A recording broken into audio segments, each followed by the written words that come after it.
Turning now to the campaign trail. We are just about 1 year out from both the Iowa and New Hampshire primaries, and the stakes pretty high right now. Yeah, it might feel early to talk about, but it's happening. All right, this comes in the wake of classified document scandals on both sides of the aisle. Well, according to new polling from NBC News, the American public is concerned about both President Biden and former President Trump's roles with those documents. That's right. Nearly 70% of people polled said they are concerned about the issue, while roughly 20% say they are not. This weekend, former President Trump kicked off a GOP campaign effort in both New Hampshire and South Carolina.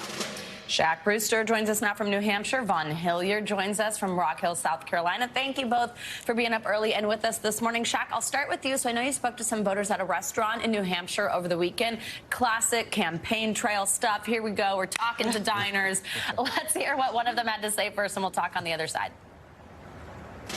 Generally speaking, I don't feel represented by the government in any meaningful capacity, and the majority of Americans are sort of kept on an ideological treadmill where we just sort of tire ourselves out. I don't know. I don't think that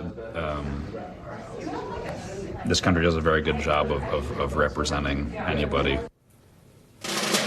Shaq, tell us what other New Hampshire voters said. Did they echo that sentiment in there? I mean, he says that we tire ourselves out. Am I sensing some campaign trail fatigue already? Well, guys, I'll tell you, I did get some weird faces from folks when I was asking about 2024, just months after the very contentious 2022 midterms. But yes, there is some fatigue out there. And, you know, one thing that I did notice from voters is that on one side of the aisle, when you talk to Republican voters who want to see more change, who don't like the direction that this country is going in, they are a little bit more excited about the prospect of the primary starting in just about 1 year. They are looking forward to that presidential election process. When you talk to some Democrats, yes, they're looking at what they consider a better than expected midterm election period. But one thing to note is that there are plenty of Democrats who told me that they are looking for a fresh face, not really wanting or excited about the idea of President Biden looking for re-election. And Vaughn, let's bring you in because I know you spoke with Republican voters at Trump's South Carolina campaign stop over the weekend. Let's hear what one of those voters had to say. Is there a chance you'd vote for a Republican that is not Trump next year? There is a chance. It's a short list, though. Short list? It's a short list. Who's on the list? Maybe a DeSantis. A strong conservative, constitutional candidate who is putting America first. Vaughn, that voter, not the only person you spoke to who mentioned Ron DeSantis over the weekend. His name has been garnering a lot of headlines lately. So how popular might a Trump-DeSantis ticket be with Republicans? Right, fatigue. What are we talking about? Lisa McKim isn't fatigued. She's all into this. And for the Republicans, they have a potential big matchup that they haven't had since dating back to 2015 on the presidential side here.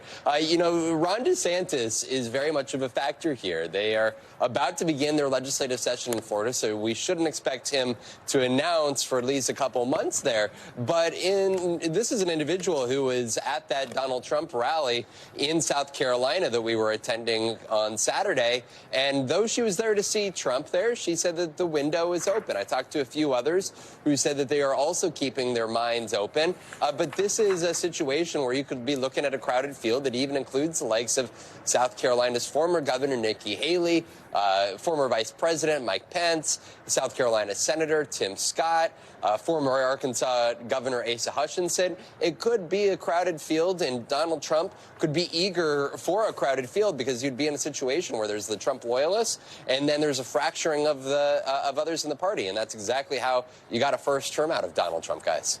Shaq, let's turn to some more of that NBC News poll that we've got some new numbers. It seems like a lot of people are not too happy with the president's interactions with Congress right now. Walk us through that.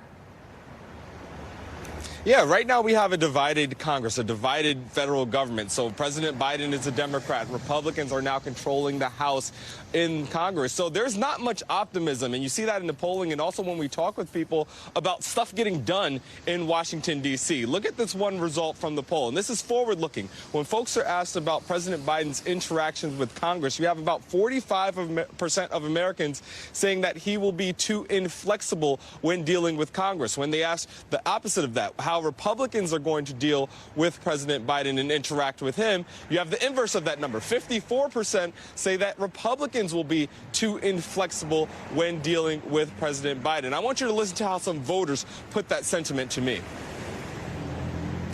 I think he will be flexible because he's been in the government for like 50 years, so he kind of knows how it works. But the people who just came in, they're not going to be as flexible, so he may have to like give up more than he wants. Well, no, I don't think they're going to work with Biden. No, I don't. How can you work with him? He's not willing to. Well, his way, but it's not good for America. The problem here is we are facing some hugely consequential issues, so some flexibility, some compromise would be required for anything to get done. Never a dull moment on the campaign trail. Shaq in New Hampshire and Vaughn in South Carolina. Thank you both so much. Thanks for watching our YouTube channel. Follow today's top stories and breaking news by downloading the NBC News app.